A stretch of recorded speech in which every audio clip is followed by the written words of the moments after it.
A couple weeks ago, Mom left. When Mom leaves, the girls and I, sometimes anarchy kicks in. So we were trying to figure out what to do. And we're sitting around the house on Saturday afternoon, evening, going, what are we going to do? Dad's taking his nap. We're ready to do something. And so we packed the food, because food is an integral part of every adventure. And we got in the truck and started driving.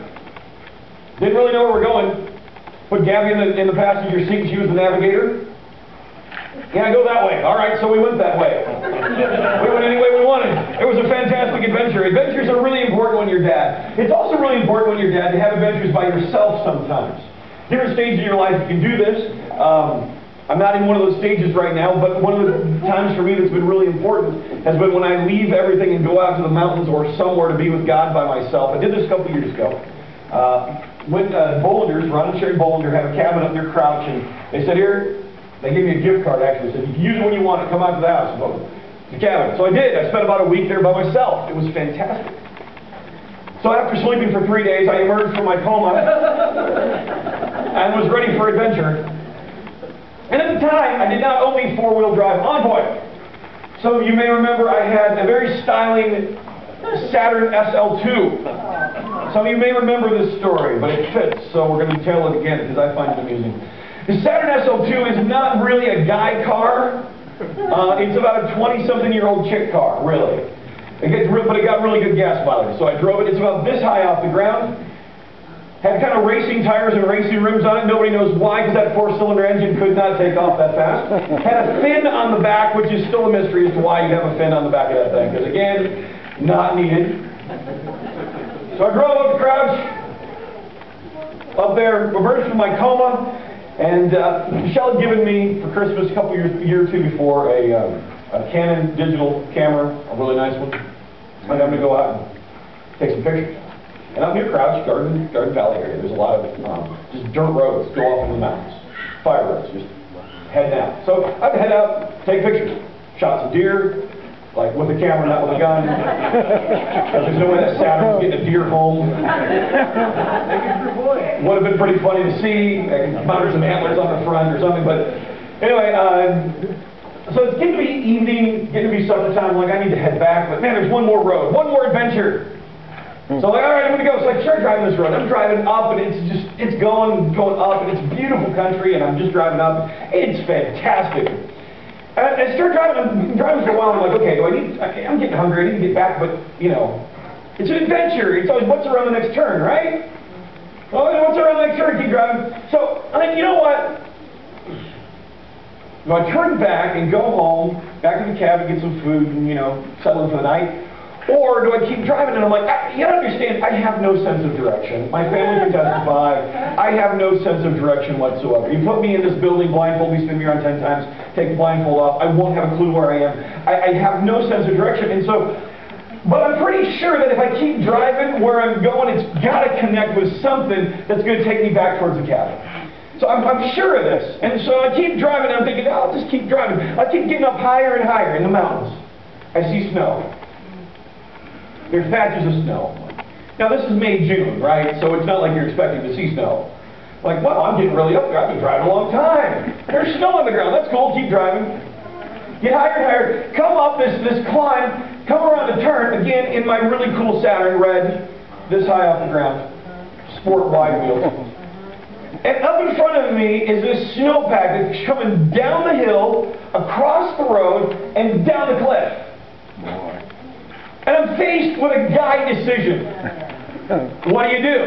Turn around. So you can turn around, which means backing up for a while, and then finding a corner area where you can turn around, and then turn around going down. And I know that's a long way, or I can try to continue going straight, which in my mind is going to connect with something that's going to take me to the cabin. Guys, what do you do at this point?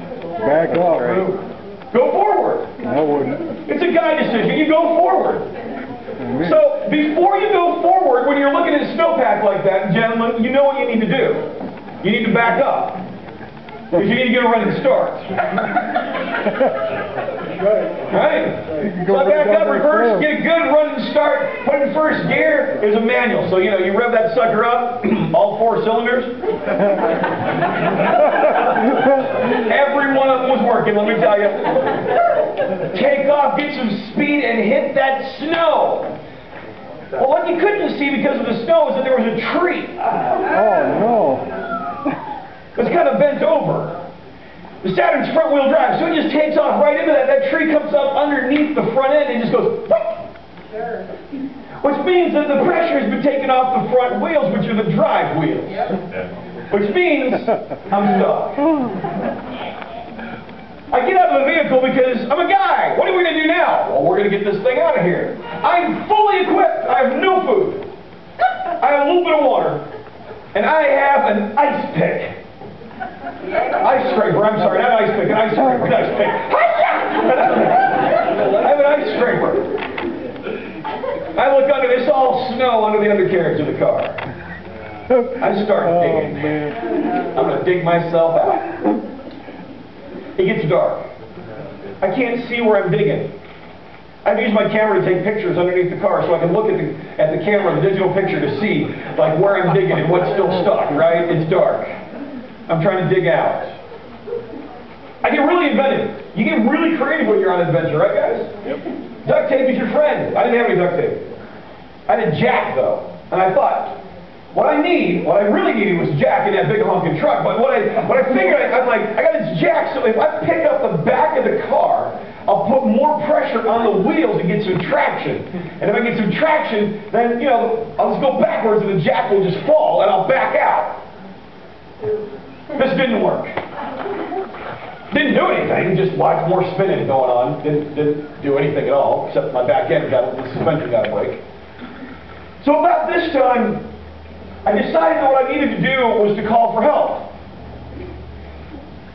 And you're thinking cell phone. I did have my cell phone, but there's no coverage up there. So I literally called for help, as in screaming. As in, it's funny how the mind and the body are connected together. Up to this point, I've been pretty calm, but when my ears heard my voice screaming, it said to my brain, they're screaming out in the wilderness, so something must be wrong. This is when the panic set in. But what are you going to do? So I decided, well, maybe I need to walk out. It's a long drive. I've been up there for quite a while. Well, if I go forward, this has got to connect to something that's going to connect to the cabin.